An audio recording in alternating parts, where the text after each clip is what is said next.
Physically, psychologically, and mentally, we all differ.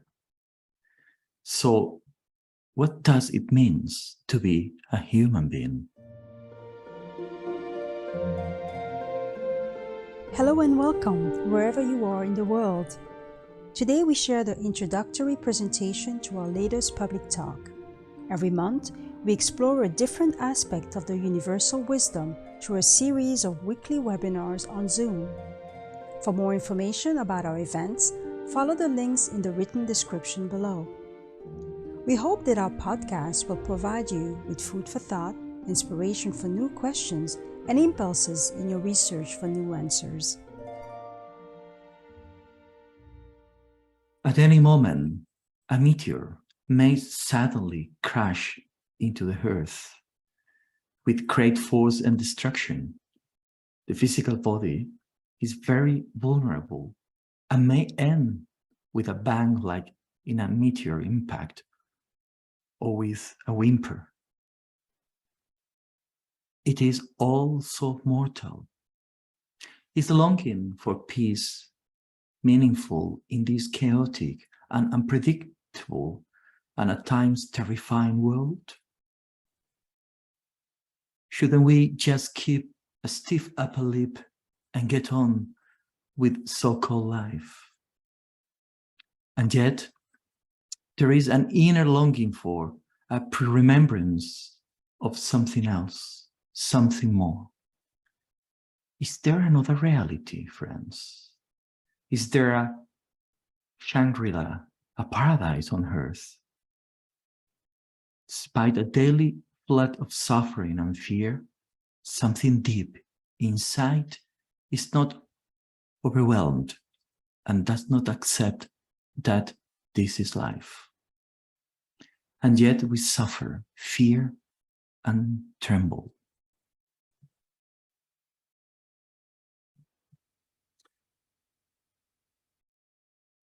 We undertake projects to help our name live on after our physical death, achieving a kind of immortality with our legacy in arts, literature, and scientific discoveries, easing the reality of mortality.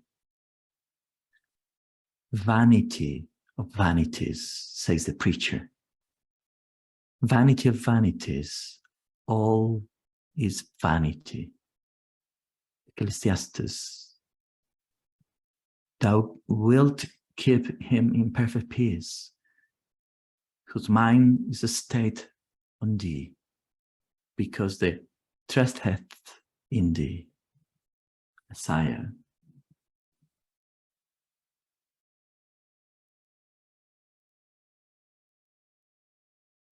Why we can't reach peace?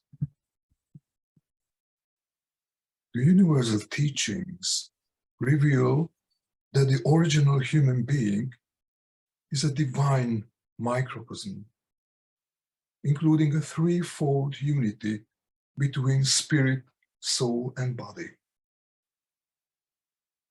Before time and space, this being was immortal.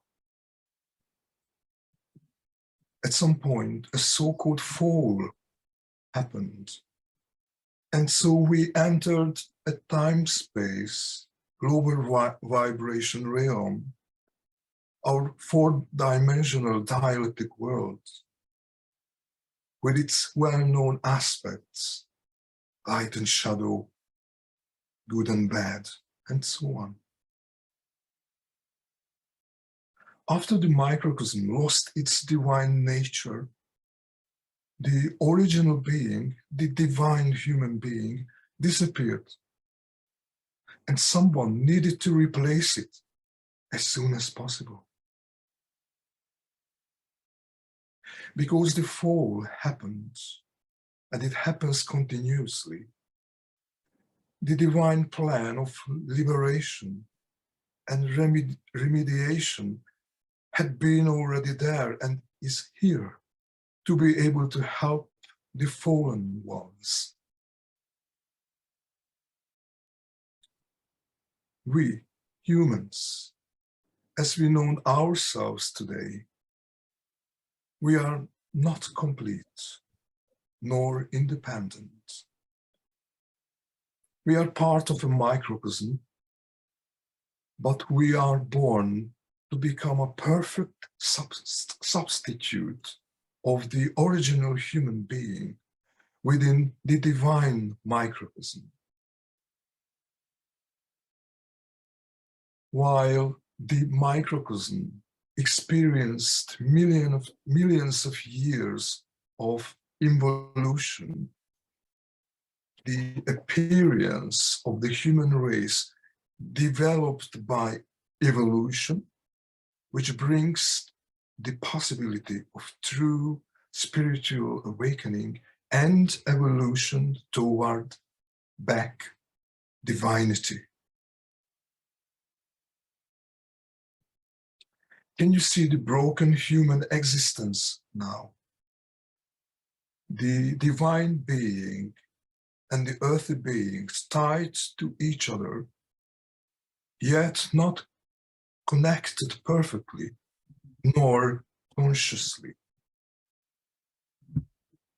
That's why we can't find peace yet. That's why life is painful and our so-called happiness is limited and fragile, while we suffer from danger, fear, illness, and death, until within a certain incarnation, we finally realize what our true situation is. How come we can become conscious of the microcosm and the divine plan of rescue? We will find that the center of the microcosm still contains a divine atom, a spirit spark, the rose, the essence of a multidimensional, immortal divine life, through which the divine voice can speak and unite the mortal with the immortal and bring unity and peace in the microcosm. This wonderful process can start whenever we are truly ready to be a part of it.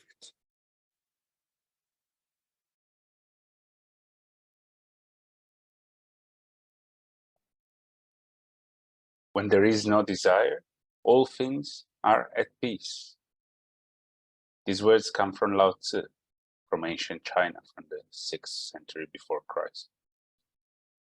A seeker for truth eventually comes to fathom the mystery which lies in Lao Tzu's words.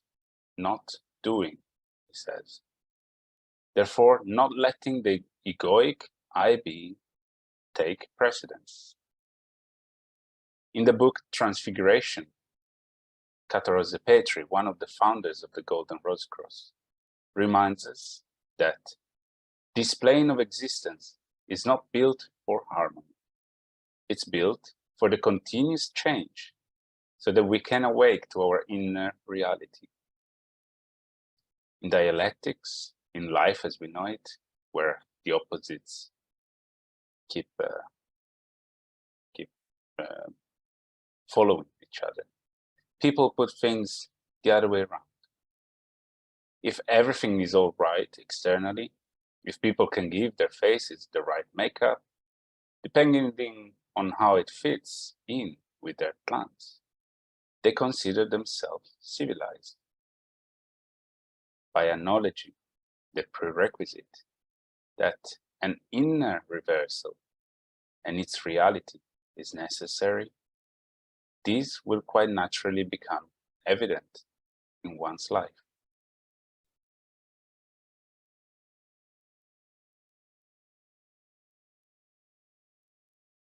I call myself a peaceful warrior because the battles we fight are on the inside.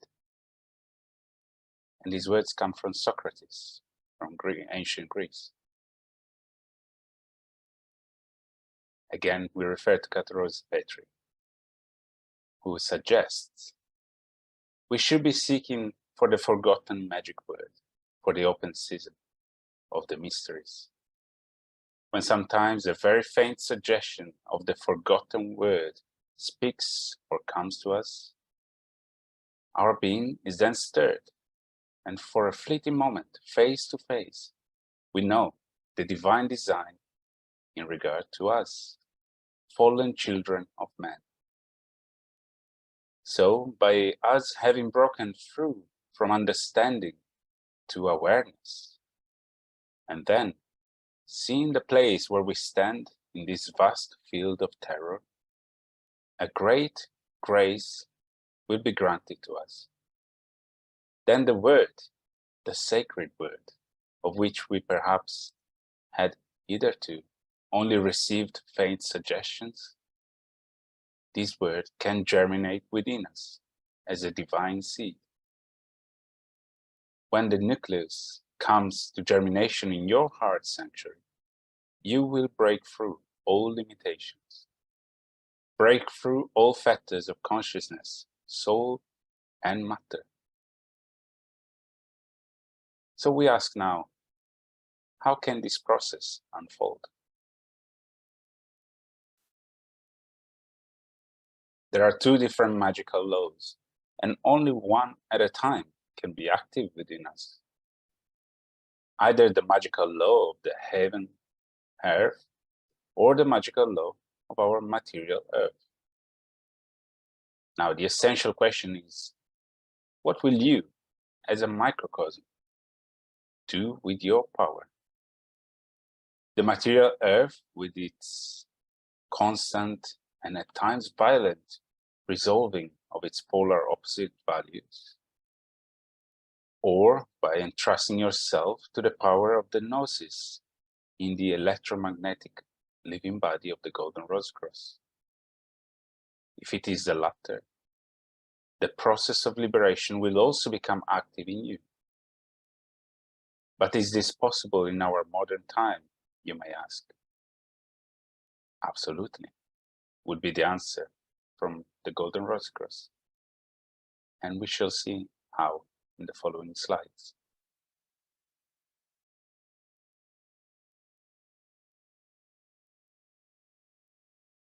By entrusting ourselves to the power of the gnosis, a process of inner transformation can thus proceed.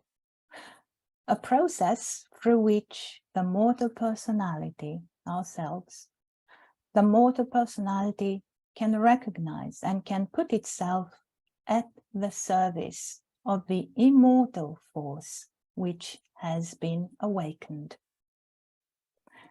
The spirit spark of the rose of the heart has made the link between the mortal and the immortal. So these two sides can now be merged in the light of the divine, so that a new unity can be forged. A new human being is being reborn, as the natural soul is gradually replaced with a new soul that can make the link between spirit and the mortal instrument which we are. Such a journey of soul development can only be undertaken through a process of inner discovery and transformation, and would involve re-establishing our conscious inner rapport with the developing other one within us, with that voice of the silence. This allows us to distance ourselves from the conflicts and crises that are being stirred up within us and within the collective consciousness of humankind. Instead, we would find those needed opportunities where we can confront ourselves and our fears. These opportunities act like shadows to the shining divine light and can bring the necessary unmasking to this deceptive reality by which mankind lives. So when will we find peace? True peace, genuine tranquility of the soul, is the distinguishing feature of the new human being, but is impossible as long as the earthly human soul is controlled by all ordinary impulses, thoughts, and emotions that characterize the natural earthly state of life, never at rest. Alas, laments the soul, who can be born gradually into Tao by a prolonged practice of calm? After you have gone out of the temple or church or meditation practice, etc., and are left to yourself again in the midst of your ordinary interaction with others, it will not be long before your state of being reasserts itself, as restlessness surges through your being with renewed vigor.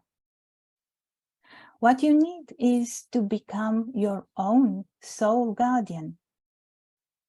Now you can try to do this with your will, but that will be forcing things, which is no use at all. You will soon discover that the response that does come is always an imitation and very unstable. The way to empty your heart and mind of impurities is by no longer desiring them without any action of the will. And this is only possible from experience and by recognizing the guidance of the universal teachings.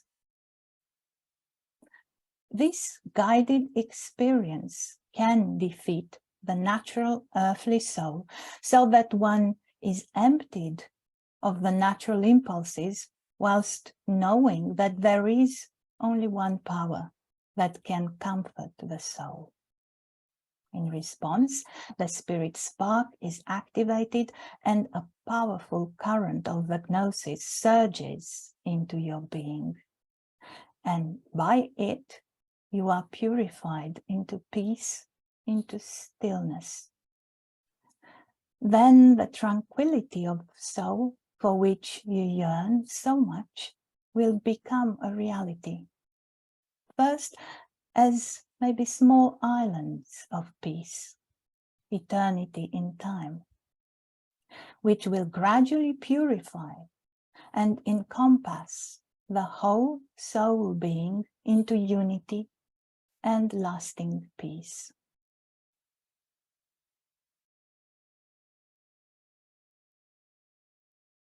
To summarize, we would like to use one of the Rosicrucian symbols, representing a key to finding peace.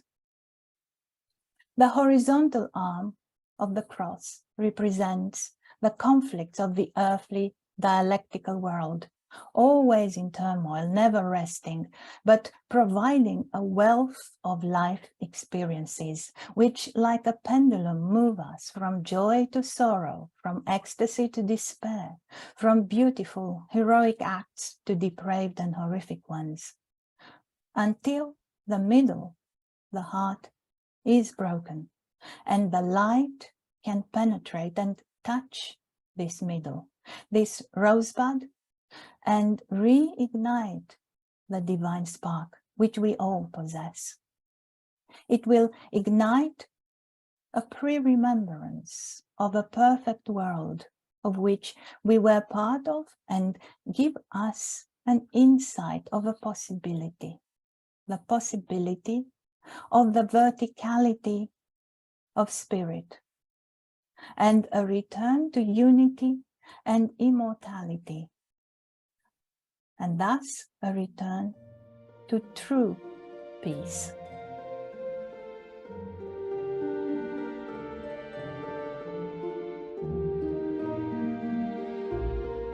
Thank you for listening, and we hope you enjoyed it.